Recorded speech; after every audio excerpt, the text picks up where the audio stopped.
Hey fellow backyard warriors, Nick here. Today I'm going to be showing you guys how I do a faux wood grain finish using shoe polish. Now I've done a video before on how to do a similar technique. You can see this bow is 2 years old and it uses a very simple technique of using shoe polish on the pipe itself. Now one of the downsides, as you can see, is if there are any scratches on the bow, it goes right through the dye or the shoe polish and you can see the white pipe. And it scratches pretty easily actually. You can see I scratched that with my fingernail. The shoe polish doesn't really hold onto the pipe that well. So once I started noticing that, I started doing something a little different. I started painting the bows first. You can see here is a bow I've done. It has a nice wood grain pattern, but instead of just using the shoe polish, this was painted brown first, and then I put the shoe polish over. This lets you do a couple things. First, you're not using a lot of shoe polish.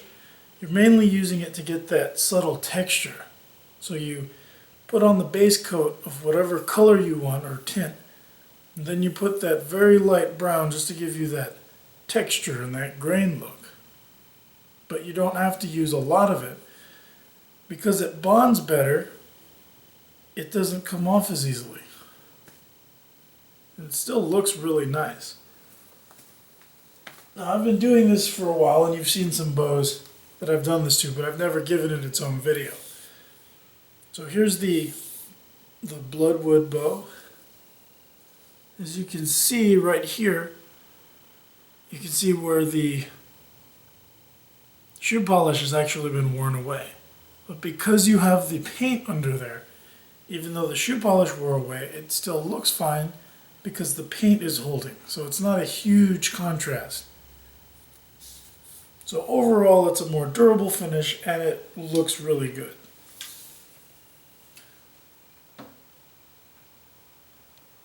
So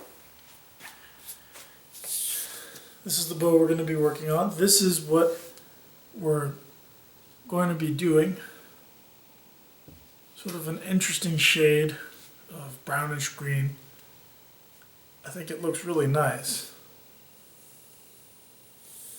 So to do this, I'll start off with my bow limb. Now I've already painted it this pistachio green.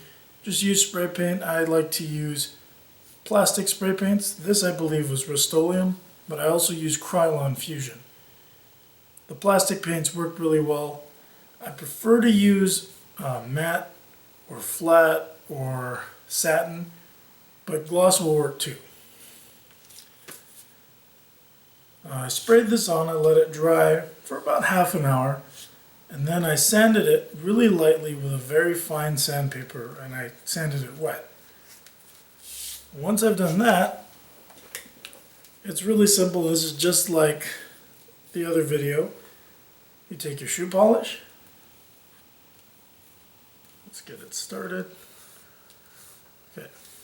And then just apply it. So I'm just going to go ahead and put the shoe polish on the bow.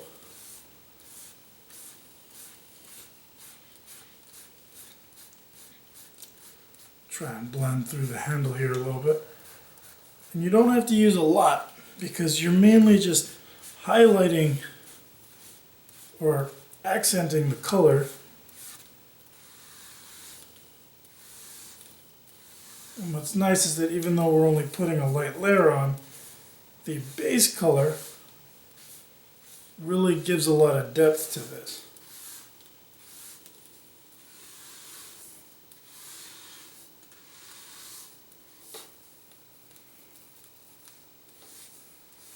So usually the really dark colors like dark browns and blacks, you're going to get more of a subtle effect. But that, using black and really dark brown, that's a good way to get a nice faux wood look. Faux horn look.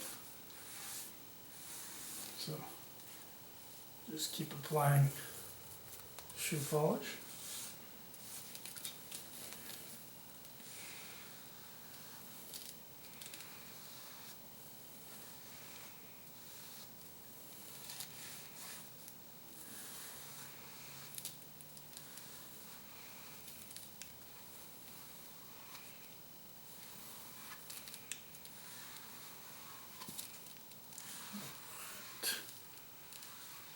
almost done. Just make sure you've got everything. I like to get into the knocks as well. Okay, so once you've got your first layer on, you see it's a little uneven, not quite what you're looking for. So you just go with the applicator sponge. And for the back, I like to use straight strokes. That kind of gives the look of a nice straight grain wood. If you want to, you can do little waves and kind of swirls to give it a more interesting pattern. But I prefer something sweeping like this.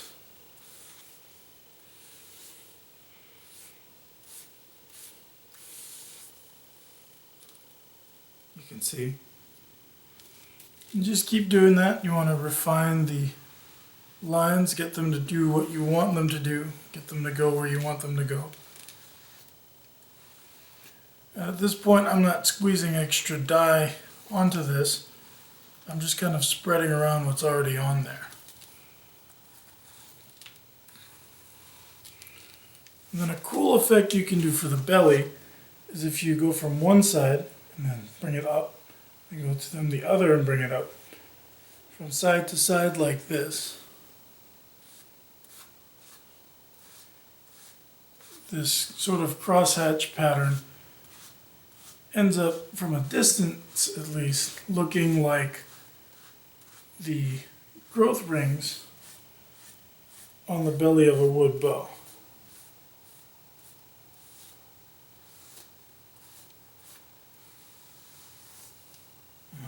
There we are. I'm going to add just a little more dye here, just to darken it up just a little bit.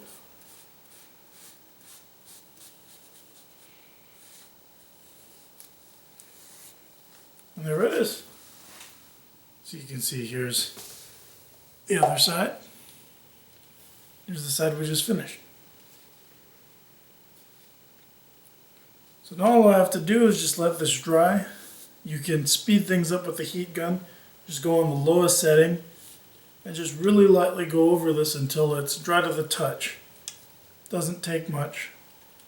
And once it is, you just want to spray a clear coat, let it dry. And with the clear coats, honestly, you should give it a couple days to fully cure, though overnight should be fine. And that's it.